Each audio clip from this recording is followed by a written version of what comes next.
네, 이번 공과는 벽에 쓰인 글씨입니다. 벽에 쓰인 글씨. 다니엘서 5장입니다.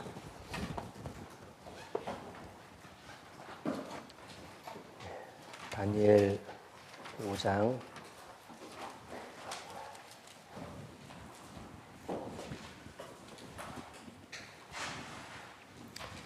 공과 제목이 이제 벽에 쓰인 글씨인데, 이렇게 손가락에 나와서 이렇게 벽에 쓰잖아요. 이걸 이제 좀 관점을 달리해서 제목을 붙이면 심판의 손 이렇게 말하기도 해요. 심판의 손. 5장 1절부터 6절까지, 1절부터 6절까지 천천히 같이 읽겠습니다. 벨사살 왕이 그 귀인 1,000명을 위하여 큰 잔치를 배설하고 그 1,000명 앞에서 술을 마시니라. 벨사살이 술을 마실 때 명하여 그 부친 느부갓네살이 예루살렘 전에서 취하여 온 금, 은, 기명을 가져오게 하였으니 이는 왕과 귀인들과 왕후들과 빈궁들이 다 그곳으로 마시려 함이었더라. 이에 예루살렘 하나님의 전 성소 중에서 취하여 온 금 기명을 가져오매 왕이 그 귀인들과 왕후들과 빈궁들로 더불어 그것으로 마시고 우리가 술을 마시고는 그 금, 은, 동, 철, 목, 석으로 만든 신들을 찬양하니라. 그때 사람의 손가락이 나타나서 왕궁 촛대 맞은편 분벽에 글자를 쓰는데 왕이 그 글자 쓰는 손가락을 본지라. 이에 왕의 즐기던 빛이 변하고 그 생각이 번민하여 넓적다리 마디가 눕는 듯하고 그 무릎이 서로 부딪힌지라. 22절부터 31절까지 끝까지는 제가 읽어 올리겠습니다. 벨사살이여, 왕은 그의 아들이 되어서 이것을 다 알고도 오히려 마음을 낮추지 아니하고 도리어 스스로 높여서 하늘의 주제를 거역하고 그 전 기명을 왕의 앞으로 가져다가 왕과 귀인들과 왕후들과 빈궁들이 다 그것으로 술을 마시고 왕이 또 보지도 듣지도 알지도 못하는 금은동철 목석으로 만든 신상들을 찬양하고 도리어 왕의 호흡을 주장하시고 왕의 모든 길을 작정하시는 하나님께는 영광을 돌리지 아니한지라. 이러므로 그의 앞에서 이 손가락이 나와서 이 글을 기록하였나이다. 기록하는 글자는 이것이니 곧 메네 메네 데겔 우 바르신이라. 그 뜻을 해석하건대 메네는 하나님이 이미 왕의 나라의 시대를 세어서 그것을 끝나게 하셨다 하며 데겔은 왕이 저울에 달려서 부족함이 되었다 하며 베레스는 왕의 나라가 나뉘어서 메대와 바사 사람에게 준 바 되었다 함이니이다. 이에 벨사살이 명하여 무리로 다니엘에게 자수옷을 입히게 하며 금사슬로 그의 목에 들이우게 하고 그를 위하여 조서를 내려 나라의 셋째 치리자를 삼으니라. 그날 밤에 갈대아 왕 벨사살이 죽임을 당하였고 메대 사람 다리오가 나라를 얻었는데 때 다리오는 62세였더라. 자, 이 5장은 바벨론 제국의 마지막 왕, 마지막 황제에 대한 이야기인데 벨사살입니다. 그런데 이 이름이 역사가들 사이에서는 오랫동안 이제 고민거리였습니다. 세계사 역사 기록에는 바벨론의 마지막 황제 이름이 나보니두스라고 나와 있는데 성경에는 벨사살이라는 사람이 실감나게 마지막 왕으로 소개되어 있기 때문입니다. 그리고 역사서 계보에도 벨사살이라는 이름이 아예 안 나오더라라는 얘기예요. 그래서 학자들이 이거 다니엘서 사실 맞나? 뭐 이런 좀 의심 내지는 부인. 자, 이렇게 한번 시작을 해봅니다.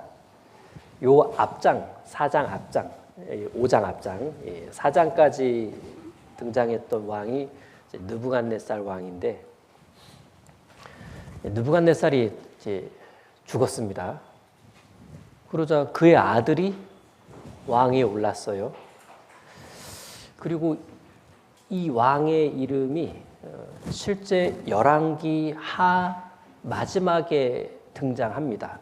왜냐하면 그가 여호야긴, 유다 왕 여호야긴을 이제 석방도 시켜줬고 그 권위를 회복시켜준 왕이기 때문에, 그래서 느부갓네살의 아들 왕 이름이 열왕기하 끝에 소개가 됩니다. 이건 한번 눈으로 확인해 보고 넘어가겠습니다. 접으시고요.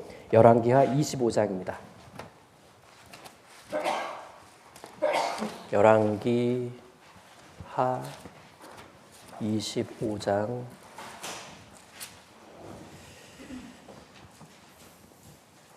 거의 끝입니다. 열왕기서 끝장 거의 끝인데 27절. 이래서 이제 느부갓네살 아들이 등장하는데 27절부터 제가 읽어 올리겠습니다.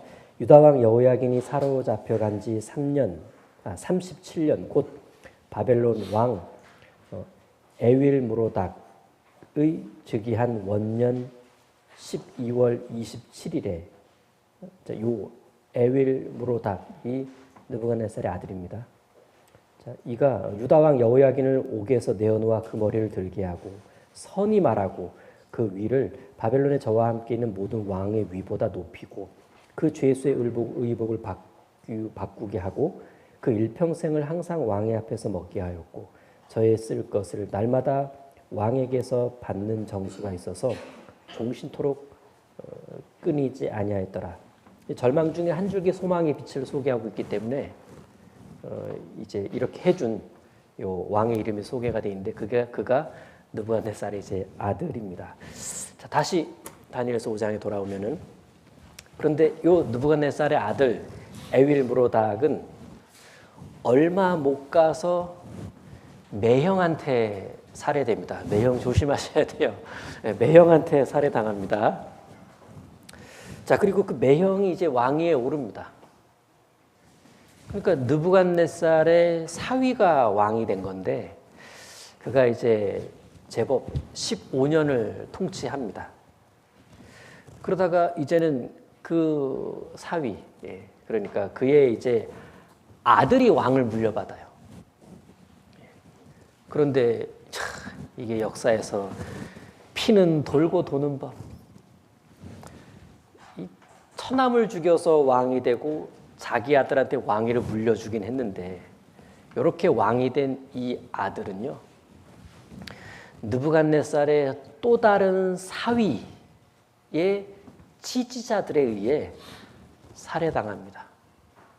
그리고 그 또 다른 사위라고 하는 그가 왕위에 오르죠. 그렇게 왕위에 오른 요 또 다른 사위의 이름이 나보니두스입니다. 나보니두스. 그리고 세계사에서는 그가 이제 공식적인 바벨론의 마지막 황제로 기록이 돼 있는 거예요. 그런데 성경에는 나보니두스는 전혀 언급이 되어 있지 않을 뿐만 아니라 오히려 듣도 보도 못한 벨사살이 바벨론의 마지막 왕으로 이렇게 이야기를 딱 끝내니까, 다시 30절 보시면 그날 밤에 갈대아 왕 벨사살이 죽임을 당하였고 메대 사람 다리오가 나라를 얻었는데 때의 다리오는 62세였더라. 이날 죽고 나라가 바뀌었습니다.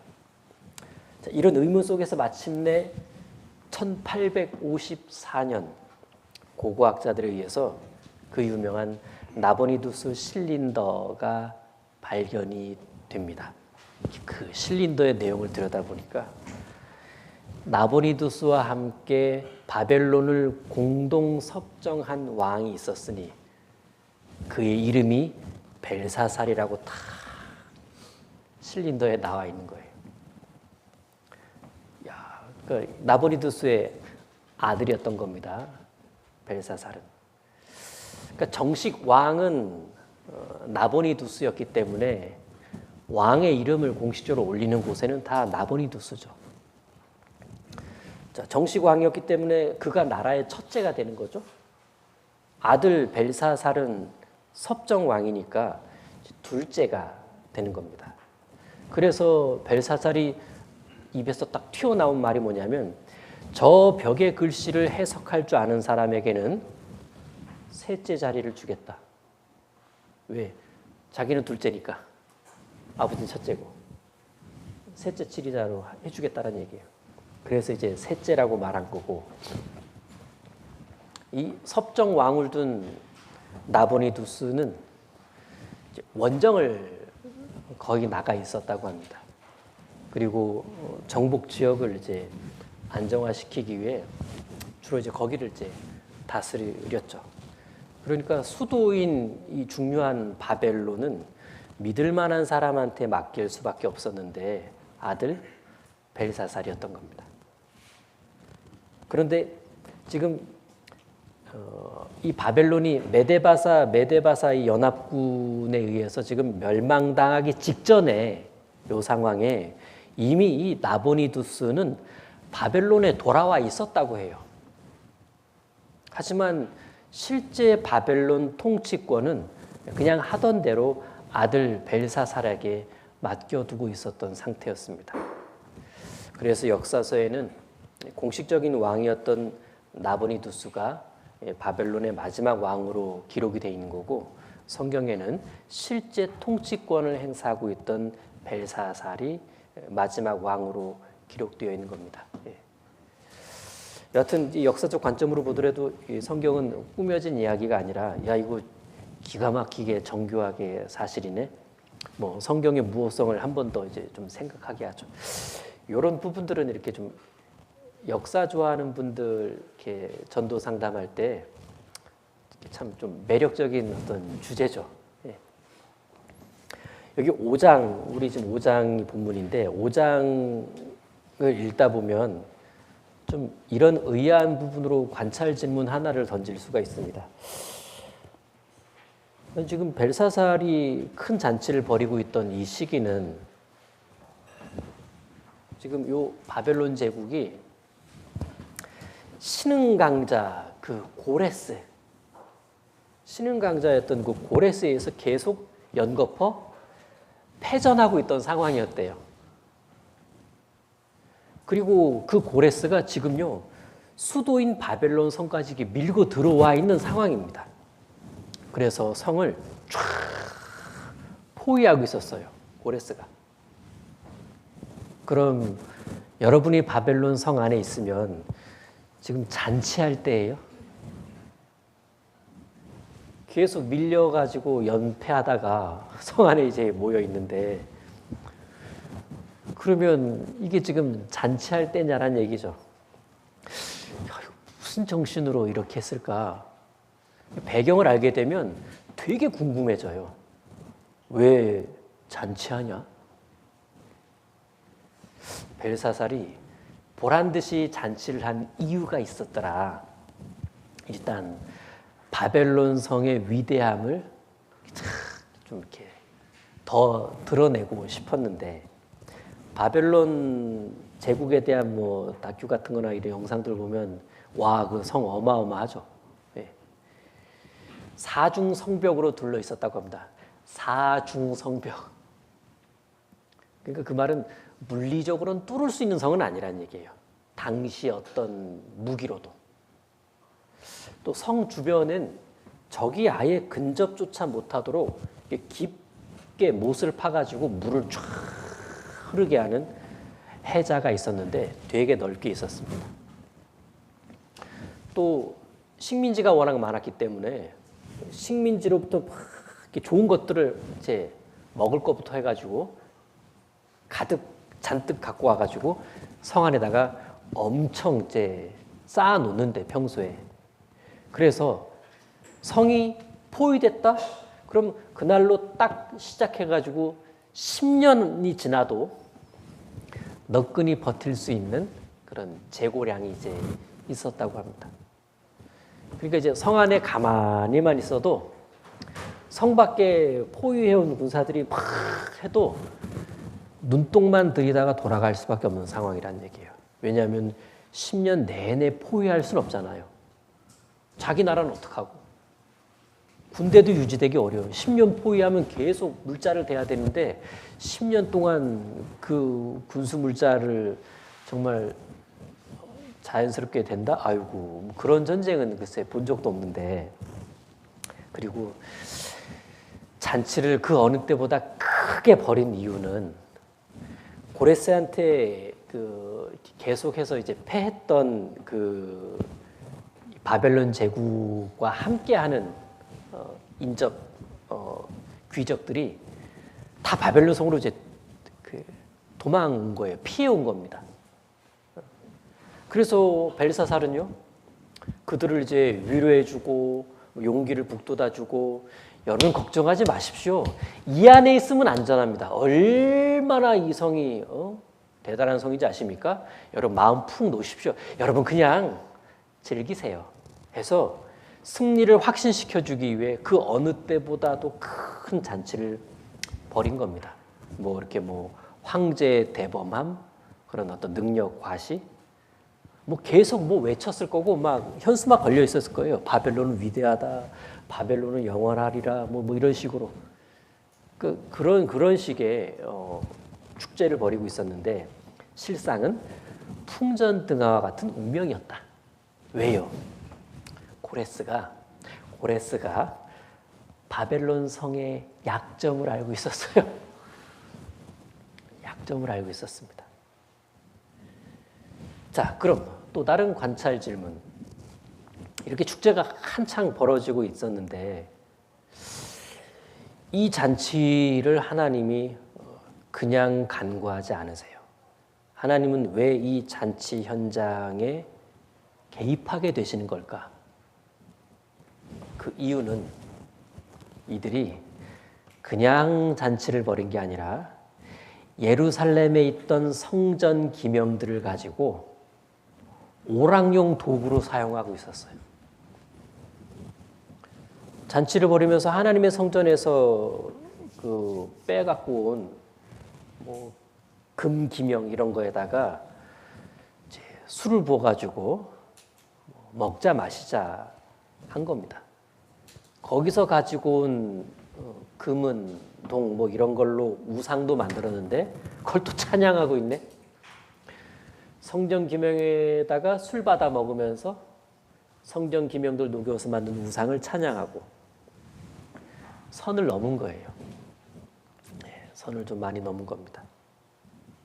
근데 놀라운 건 이 벨사살의 할아버지가 느부갓네살인데 느부갓네살 할아버지로부터 그 할아버지가 경험한 하나님에 대해서 충분히 교육받았을 거예요. 느부갓네살이 본인이 경험한 하나님에 대해 입국 다물고 있었을 것 같습니까? 야, 그런데 정작 이 벨사살은 할아버지보다 더한 교만을 지금 나타내고 있었으니 하나님 편에서는 이제 결국 간과하실 수가 없는 좀 선을 넘는 상황이 된 거죠. 18절 보시면 18절부터 23절을 제가 읽어 올리겠습니다. 왕이여, 지극히 높으신 하나님이 왕에 붙이라 했지만 할아버지, 왕에 붙인 느부갓네살에게 나라와 큰 권세와 영광과 위엄을 주셨고 그에게 큰 권세를 주셨으므로 백성들과 나라들과 각 방언하는 자들이 그 앞에서 떨며 두려워하였으며 그는 임의로 죽이며 임의로 살리며 임의로 높이며 임의로 낮추었더니 그가 마음이 높아지며 뜻이 강팍하여 교만을 행함으로 그 왕위가 패한 바 되며 그 영광을 빼앗기고 인생 중에서 쫓겨나서 그 마음이 들짐승의 마음과 같았고 또 들나귀와 함께 거하며 또 소처럼 풀을 먹으며 그 몸이 하늘 이슬에 젖었으며 짐승처럼 살았다는 얘기죠. 지극히 높으신 하나님이 인간 나라를 다스리시며 자기 뜻대로 누구든지 그 위에 세우시는 줄을 알기까지 이르게 되었나이다. 벨사살이여, 왕은 그의 아들이 되어서 이것을 다 알고도 오히려 마음을 낮추지 아니하고 도리어 스스로 높여서 하늘의 주제를 거역하고 그 전 기명을 왕의 앞으로 가져다가 왕과 귀인들과 왕후들과 빈궁들이 다 그것으로 술을 마시고 왕이 또 보지도 듣지도 알지도 못하는 금, 은, 동, 절, 목석으로 만든 신상들을 찬양하고 도리어 왕의 호흡을 주장하시고 왕의 모든 길을 작정하시는 하나님께는 영광을 돌리지 아니한지라. 이렇게 해가지고 하나님은 술판이 벌어진 현장에서 저기 분벽에다가 사람의 손가락이 싹 나타나게 해가지고 글씨를 쓰게 하신 거예요. 그것도 참 특이하죠. 글씨를 쓰게 하셨어요. 저 같으면 이제 번개 칠 텐데 이렇게. 자, 왕이 이 벨사살이 이렇게 마시다가 손가락을 보면서 이렇게 이제 이야 엄청난 광경을 봅니다. 글씨를 써내려가는 손가락. 여기 5절, 6절 다시 보시면 그때 사람의 손가락이 나타나서 왕궁 촛대 맞은편 분벽에 글자를 쓰는데 왕이 그 글자 쓰는 손가락을 본지라. 이에 왕이 즐기던 빛이 변하고 그 생각이 번민하여 넓적다리 마디가 녹는 듯하고 그 무릎이 서로 부딪힌지라. 너무 막 이렇게 무섭고 떨리고 긴장돼서 다리가 따다다다다닥 떨어본 적 있으세요? 그냥 차 마시면서 방정맞게 발 떠는 거 말고 이렇게 막 너무 이렇게 이렇게 막 벨사살이요. 그거 보고 얼마나 놀랬겠어요. 만일 여러분이 지금 그냥 재밌게 야금야금 지금 죄를 짓고 있는데 갑자기 손가락 같은 것이 붕 떠다니더니만 손가락 보겠죠? 갑자기 벽에 딱 멈추더니만 벽에다 글자를 이렇게 쓰는 거예요. 내 이놈! 이렇게 쓰는 거예요. 여러분은 엄청 놀라겠죠? 예. 아마 새파랗게 질려서 바지가 다 젖을지도 모릅니다. 벨사살이 이제 그랬는데 천하의 바벨론 제국의 왕이긴 했지만 얼굴빛이 변하고 넓적다리 마디가 녹는 듯하고 무릎이 자동으로 부딪혔대. 자동으로. 왕이라는 껍데기를 쓴 인간이 얼마나 연약하고 쉽게 두려움에 떠는가를 금방 알게 해줍니다. 손가락 하나만 나타나는데도 이렇게 바들바들 떠는데 주님이 재림하셔서 심판하시는 그 놀라운 광경을 목도하는 사람들은 얼마나 두렵고 무서울까요? 하나님의 백보자 심판대 앞에 서 있는 것 자체만으로도 엄청난 두려움과 공포에 휩싸일 겁니다. 살아계신 하나님의 손에 빠져들어가는 것이 무서울진저 굉장히 무서울 거예요. 벨사살이 이렇게 두렵고 너무 무서웠던 근본적인 이유는 저 글씨가 뭘 의미하는지 몰랐기 때문에 그래요. 모르면 되게 무섭죠. 손가락도 놀라운데 글씨를 썼는데 모르겠는 거예요. 근데 직감을 해요. 틀림없이 내 운명과 관련된 것일 텐데 좀 안 좋은 메시지라는 거. 그걸 이제 직감을 합니다. 얼마나 궁금해지겠습니까? 우리도 이렇게 좀 성경 배울 때 내가 하나님 앞에 진짜 죄인이구나. 내 진짜 하나님 앞에 꼼짝없이 죄인이네. 여기까지만 딱 확실하게 깨달으면요. 심판, 지옥 이거 듣지 않아도 왠지 이제 내 운명은 되게 안 좋게 나와 있을 거라는 걸 직감하잖아요. 그렇죠? 그래서 더 초조하게 그 이후의 말씀을 듣게 됩니다. 그래서 심판, 지옥 이런 메시지가 나올 때 반항하는 마음이 드는 게 아니라 그래, 그럴 줄 알았어. 그럴 수밖에 없지. 이렇게 그냥 이렇게 좌절하는 마음. 난 이제 어떡하냐 이런 마음이 이제 들잖아요.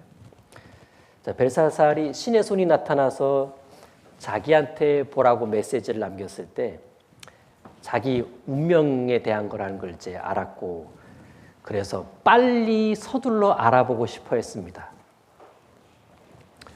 얼마나 마음이 급했는지 저 글자 해석만 하면 바로 그냥 오늘 바로 3번 이 나라 3번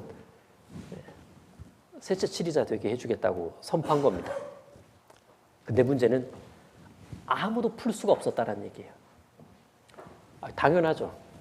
누가 하나님의 지혜를 덥석덥석 풀어냅니까? 하나님의 지혜를 소유한 자가 아니면 이제 불가능하죠. 이때 태후가 등장해요. 느부갓네살의 아내라고 추정되는데 지혜로운 여인이었던 것 같습니다. 벨사살 입장에서는 이제 할머니가 자기한테 와서 권고를 해주시는 거예요. 아마 귀를 기울였겠죠. 5장 10절 보시면 태후가 왕과 그 귀인들의 말로 인하여 잔치하는 궁에 들어왔더니 참석 안 했다가 들어온 겁니다. 이에 말하여 가로되 왕이여 만세수를 하옵소서. 왕의 생각을 번민케 말며 낯빛을 변할 것이 아니니이다. 왕의 나라에 거룩한 신들의 영이 있는 사람이 있으니 곧 왕의 부친 때 있던 자로서 명철과 총명과 지혜가 있어 신들의 지혜와 같은 자라. 왕의 부친 느부갓네살 왕이 그를 세워 박수와 술객과 갈대아 술사와 점장이의 어른을 삼으셨으니 왕이 벨드사살이라 이름한 이 다니엘의 마음이 민첩하고 지식과 총명이 있어 능히 꿈을 해석하며 은밀한 말을 밝히며 의문을 파할 수 있었음이라. 이제 다니엘을 부르소서. 그리하시면 그가 그 해석을 알려드리리이다.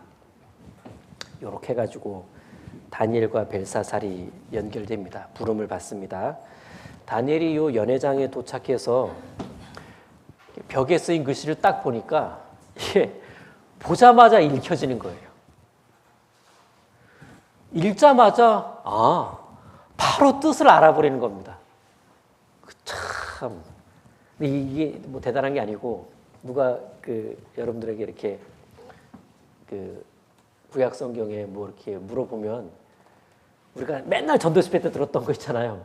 갑자기 물어보면 이거야. 그럼 그분이 너 성경 박사냐? 네. 아닌데 그건 아닌데 그렇죠? 예, 그건 아닌데. 그래서 이제 다니엘이 그냥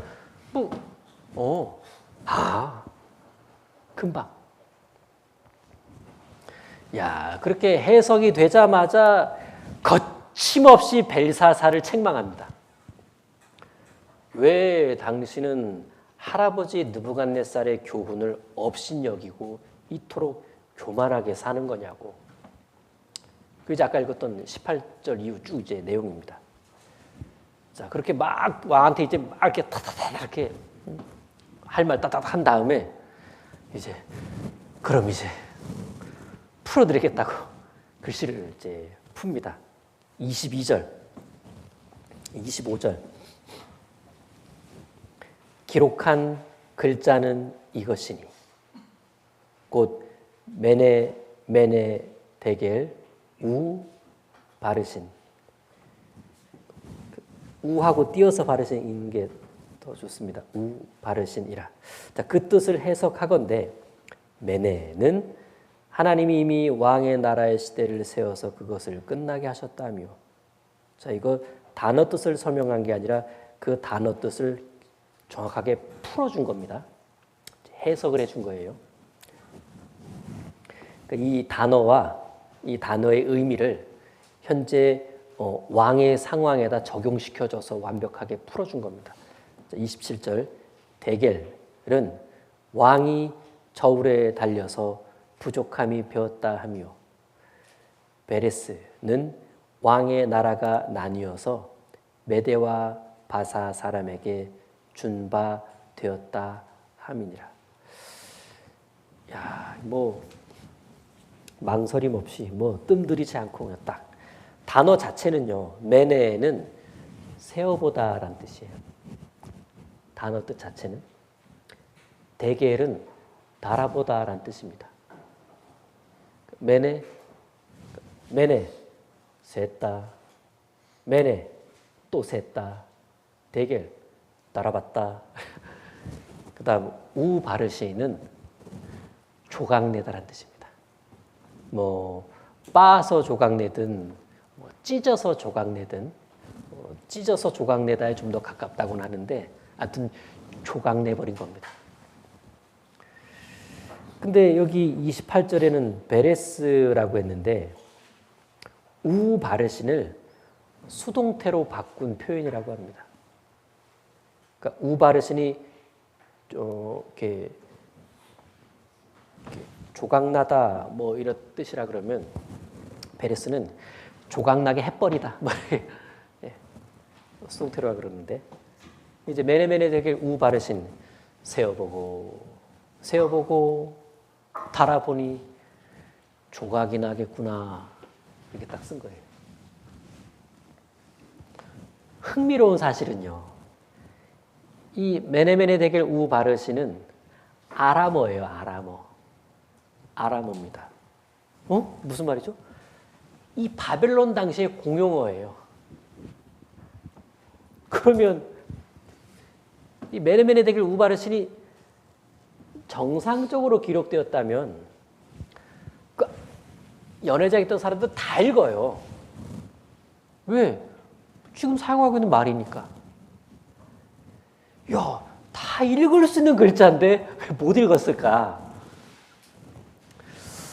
그러니까 하나님은 이 글자를 손가락으로 이렇게 탁 쓰실 때요.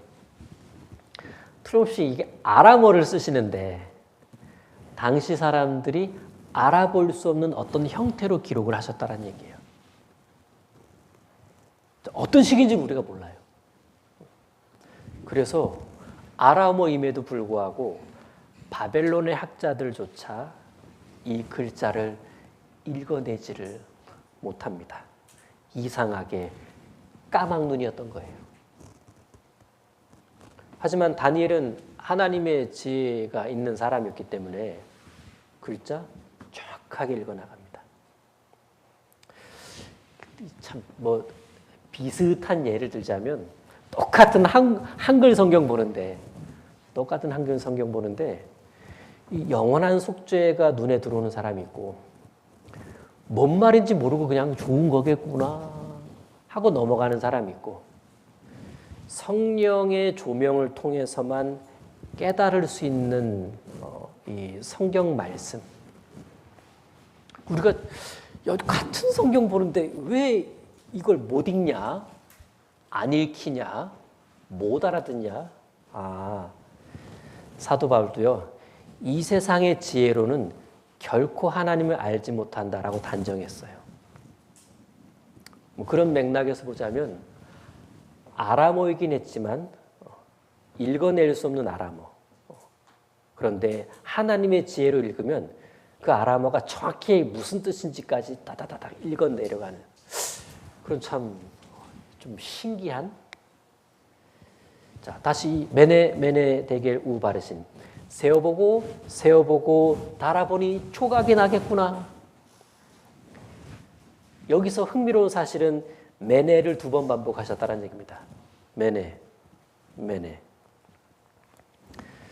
왜 2번 반복하셨을까?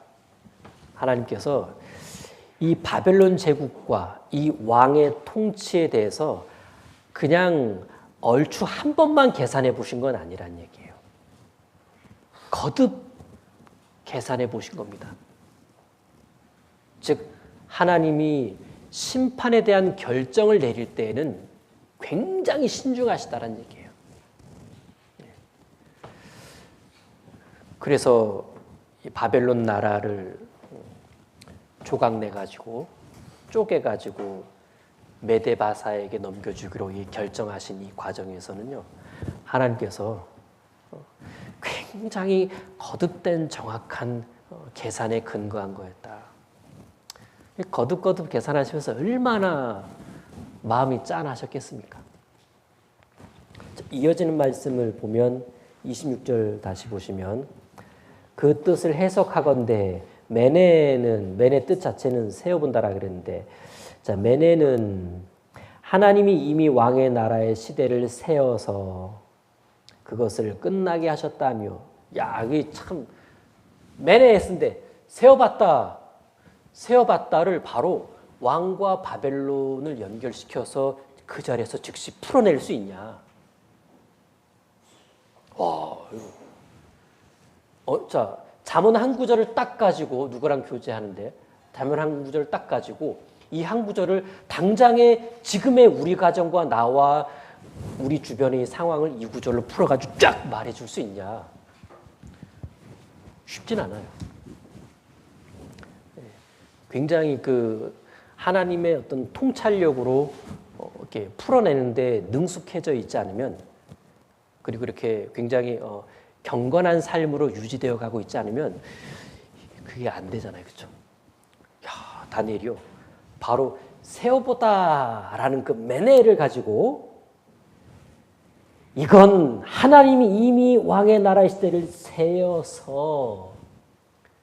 세워보니 야, 기한이 다 됐구나. 마지노선까지 왔구나. 이 뜻이다. 이렇게 다 풀어낸 거예요. 20절. 데겔은 왕이 저울에 달려서 부족함이 배웠다며. 데겔은 그냥 달아보다라는 단어에 불과한데 왕 달아봤다 그랬잖아요. 지금 왕 달아봤다 그랬잖아요. 게다가 달아본 결과도 얘기했잖아요. 부족하다. 달아만 봤다라는 단어만 나왔지 누굴 달았으며 달아본 결과가 무거운지 가벼운지 어떤지 그건 안 나와 있는데 다 풀어내는 거 보세요. 왜? 그 뒤에 우바르신이 있기 때문에 메네와 데겔을 풀어낼 수가 있었던 겁니다. 조각내버린다 그러잖아요. 야, 그런데 조각내다 28절에 베레스는 왕의 나라가 나뉘어서 메데아 바사 사람에게 준바되었다 함이니라. 이 조각내다라는 걸 이제 나라를 조각내서 이 나라의 이제 그 일부부터가 이제 다른 제국에게로 넘어간다라는, 조각낸다라는 뜻에 불과한데 이 나라가 조각나는 거며 그 조각난 부분이 결국은 다른 세력에게 넘어간다는 것까지 연결해서 풀어내는 걸 보면요, 대단한 겁니다. 자, 그래서 결론은 벨사살, 하나님은 당신을 세워보셨고 당신을 달아본 결과 당신은 하나님 보실 때 형편없이 부족한 사람이다.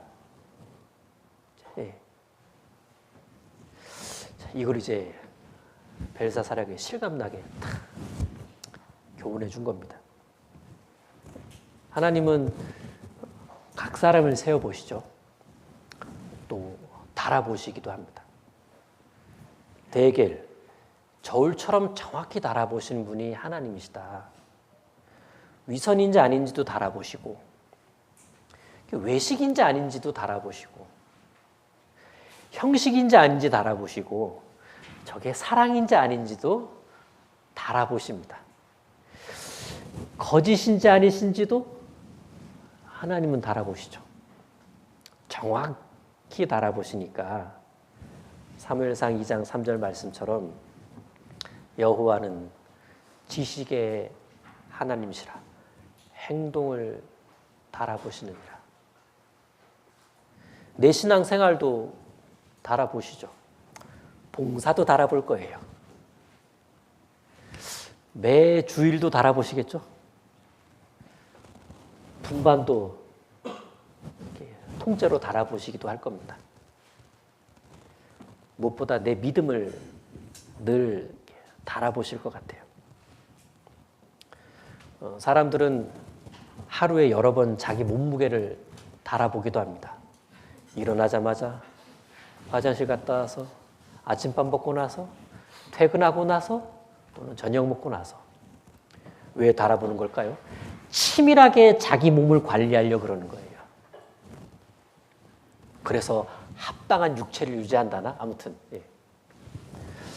야, 그렇게 자기 육체를 끊임없이 이렇게 달아보는 걸 보면 대단한 거예요. 달아보니까 관리가 되는 거잖아요. 한 달에 한 번 달아보는 사람은 관리가 안 되죠. 그렇죠? 하루에 여러 번 달아보는, 꾸준히 규칙적으로 달아보는 사람은 이 관리가 돼요. 우리의 신앙도 매일매일 여러 번 규칙적으로 달아볼 수 있다면 신앙도 꽤 굴곡적게 유지될 거라는 생각이 듭니다. 자주 달아볼수록요, 이렇게 좀 유지가 훨씬 잘 될 거예요. 신앙이 치밀하게 관리될 거란 뜻입니다. 그런 면에서 이 성경이, 이 말씀이 내 신앙에 저울인 것은 틀림없습니다. 매일매일 말씀 앞에 나를 달아보죠. 내 마음을 달아봅니다. 말씀의 눈금이 내 상태를 정확하게 표시를 해주잖아요. 부족하다 또는 합당하다 이렇게. 벨사살을 달아보신 하나님. 벨사살은 그날 밤 조각이 났는데 나라가 망했습니다. 자기만 죽임당하고 끝난 게 아니라 바벨론이 최후를 맞이하게 돼요. 30절 다시 보시면 그날 밤에 정말 없었으면 하는 밤이죠. 그날 밤에 갈대아 왕 벨사살이 죽임을 당하였고 메대 사람 다리오가 나라를 얻었는데 자기는 죽임당하고 나라는 빼앗겼잖아요. 그때 다리오는 62세였더라. 이 5장 잔치가 한창 진행 중일 때 바벨론 성 밖에 메데바사 연합군이 당도해 있었다고 말씀드렸습니다. 포위하고 있었던 거예요, 진작에. 연합군이 아까 고레스가 선봉에 있는 이 연합군이 바벨론 성의 약점을 알았다라고 말씀드렸는데 도성 안으로 흐르는 그 유프라테스 강물. 그래서 저쪽에서 유프라테스 강물의 흐름을요, 딴 쪽으로 돌려버려요. 그러니까 밤에 물이 주는지 안 주는지 몰라. 자, 물이 점점 이 깊은 밤에 밤만 깊어간 게 아니라 물도 수위가 낮아집니다. 어느 정도 낮아지면 들어가라는 일종의 약속이 있었어요. 자, 드디어 강바닥이 드러났고 강바닥을 통해 연합군은 성 안으로 쫙 들어갑니다. 자, 이 당시 이 연합군의 그 선봉에 섰던 사람이, 전체 지휘관은 고레스지만 선봉에 섰던 이게 진입 선봉에 섰던 사람이 고브리아스라는 사람이래요. 이 사람이 바벨론 본토 출신이래요. 고브리아스라는 사람이 옛날 그 벨사살하고 되게 가깝게 있었던 사람입니다. 과거에 벨사살 왕하고 함께 사냥을 나갔는데 이때 이 고브리아스 아들이 잘 잡는 거예요. 사냥에서. 그래가지고 이렇게 좋은 걸 받았습니다. 근데 이 벨사살이요, 네 아들이 너무 그걸 시기해가지고 고브리아스의 그 아들을 몰래 이렇게 죽여버렸다 그럽니다. 그럼 아버지의 마음은 어떻겠어요? 고브리아스가요, 눈이 돌아가고 벨사살이 그랬다는 걸 딱 눈치챈 거예요. 그래서 바벨론과 결별합니다. 그리고 바사의 고레스, 이 고레스 수하로 들어간 거예요. 그런데 이날 고브리아스가 바벨론 성 안에 딱 진입했는데 쫙 지키고 있던 그 군대들과 그 지휘관들이 다 옛날 자기 휘하 사람들이었던 거예요. 그들을 회유합니다. 끝났다. 이래이래해서 다 들어왔다. 자, 너희들 생명, 목숨, 자리 내가 보장해 주겠다. 나 알지 않냐? 내려놔라. 피 한 방울 흘리지 않고 왕궁을 장악할 수 있었다고 합니다. 그러니까 간밤에 역사가 바뀐 거예요, 이렇게. 예. 안 그랬으면 뭐 몇 날 며칠 싸워야 되잖아요, 그렇죠? 예. 자, 바벨론 정복의 주역은 역시 고레스였는데, 고레스는 자신이 이 전체 제국의 통치자로 나서기 전에, 페르시아 제국이 성립되기 전에 메데바사 이 과도 제국의 이 왕으로 외삼촌인 다리오를 추대합니다. 그래서 여기 끝에 메데 사람 다리오가 나라를 얻었는데, 아, 고레스의 외삼촌이구나. 그리고 요 과도 정부가, 과도 제국이 짧으니까, 예, 다리오는 잠시 동안만 제국을 통치하게 되고, 이제 연합군 최고 사령관이었던 고레스가 통치권을 이어받아서 짜자잔 페르시아 제국의 초대 왕이 됩니다. 자, 정리를 해보면 다니엘서 5장은 잔치로 시작되지만, 그렇죠? 죽음과 멸망으로 끝나요. 이게 하루 만에 일어난 사건입니다. 경각간에 망하는 인생의 모습을 보여주기도 해요. 일이 될 수 있구나. 인생이 정말 하루 같죠? 큰 기쁨의 잔치로 시작했는데 이게 또 갑자기 죽는, 갑자기 망하는 수가 생기네요.